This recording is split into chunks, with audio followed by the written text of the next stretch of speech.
түркі өркениетінің даму жылы болатын. Соған орай жастар іс салған келіп атты дөңгелек үстелімізді бастамақпыз. Бұл Қазақстан түркі тарихының ажырамас бөлігі. Қазақстандағы бауырлас халықтарымыздың мәдени мен рухани жақындасуына нағыз жүргізушісіне айналды деп бұл түркі әлемі. Тарихи аренада Түркиямен бірге түркі әлемінің жаңа тәуелсіз мемлекеттері Әзербайжан, Қазақстан, Өзбекстан, Қырғызстан пайда болды. Түркі мемлекеттерінің ұйымында 2023 жылы түркі өркениетінің даму жылы жарияланды. Түркі атауы негізінен Қытай деректерінде алғаш кездеседі. Түркі сөзі 542 жылы этноним ретінде Қытай деректерінде кездескен. 552 жылы түрік қағанаты құрылғаннан бастап түркі атауы тарих сахнасына шықты. Енді түркілерді айтатын болсақ, түркілердің жалпы алған жері нағыз Евразияның орталығы, Алтайдан Дүмайға дейінгі аралықты қамтыған. Түркілер енді айтатын болсақ, түрік қағанаты құрылған уақытта Бумын қаған тұсында жужандарды жеңу арқылы түркілер өздерінің жеке мемлекет ретінде тарих сахнасына шықты. Мемлекет құрылғаннан кейін Ұлы Жібек жолының үлкен бөлігін осы түркілер иемденген болатын. Және осы Ұлы Жібек жолы арқылы түркі мәдениетін жалпы әлемге танытқан еді. Жібек жолы бойында түркілерді жылқы патшалығы деп атаған. Себебі өзіміз білетіндей, сонау Ботай, Энеолит дәуіріндегі Ботай тұрағында жылқыны ең алғашқы қолға үйреткен де осы біздің ата-бабалар, біздің жер еді. Темір балқытқанда алғашқы болып негізі түркілер деп айтады осы Евразия материгінде. Осындай ірі жетістіктер арқылы одан кейін көшпенділік, әрине жылқы қолға өсірілгеннен кейін көшпенділік пайда болды. Көшпенділіктің нағыз ошағы, өркениеті осы біздің қазақ жері. Осы көшпенділердің жалпы материалдық болсын, рухани болсын, мәдениеті бүкіл әлемнің мәдениетіне кең тараған, өзінің үлесін қосқан. Айта берсе өте көп, және жібек жолы арқылы осы жалпы тараған еді.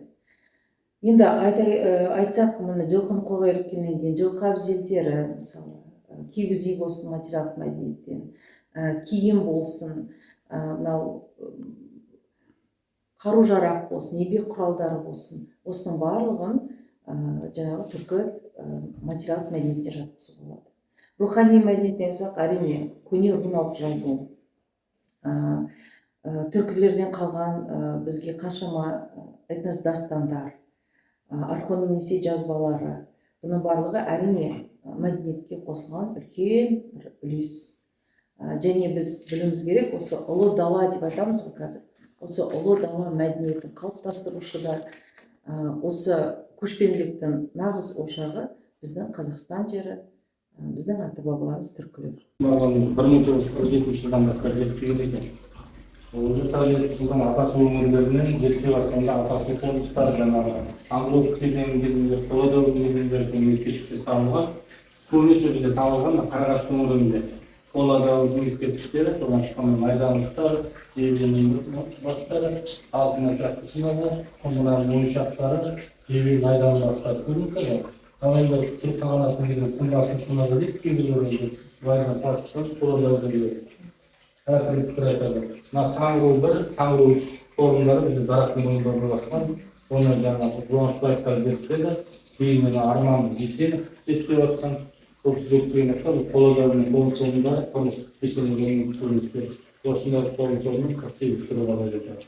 Енді Ақтау жағындағы Дарақтың бойындағы жаңағы қола дәуірінің көрінісі. Енді біз қазіргі жері сол түрік қағанатының кезінде батыс түрік қағанаты деп атады. Соның бойында батыс түрік қағанатына қараған екенбіз. Манас жолы дейді, Византияның елшісімен түрік қағанатының ханы екеуі келісімде қалыптасқан екен Манас жолы. Манас жолы деген уақыт жолы деп атайды тарихта. Ол жол бойынша жібек жол деп атаған қалды кезінде жүрген екен. Жолында келген Ақтау бекінісі. Осы Ақтау бекінісі бойында ол жол осы біздің төңіректе Ескелеге келеді екен, жібек жолы. Ескеледен Сарысуға, Сарысудан Манаққа, Манаққаның бойынан Ақтау еліне кетеді, елді мекенінің жеріне. Одан Бетпақшаларға кетеді екен. осы бекіністі орыстың баршасын қалай салынып осы деректерге сүйеніп жібек жолдың бойында осы бекініс салған. Және де осы бойынша осы бекіністің бойында ертеде жаңағы түрік қағанатының керуендері жүрген екен. Кейін осы Өзбекстан, Ташкент жақтарға жүрген уақытта осы жібек жолының бойымен осы идеяны жалғастырған екен. Енді осы өңірде мына жерде Жұбананан зираты тұр. Ол да ерте заман арабтардың кезі ғана 9-10 ғасырдағы.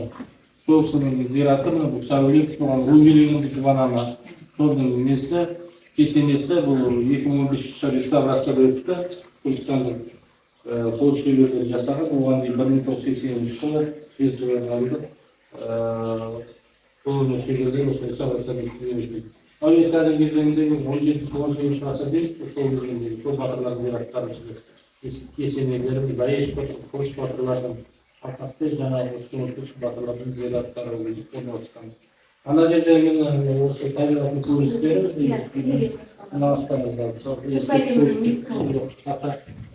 Ақсай, Сымтас, Құлпас деймін. Оларда түрік кезеңдерінің ескерткіш тастары. Осы назар салып тұрғандарға рахмет.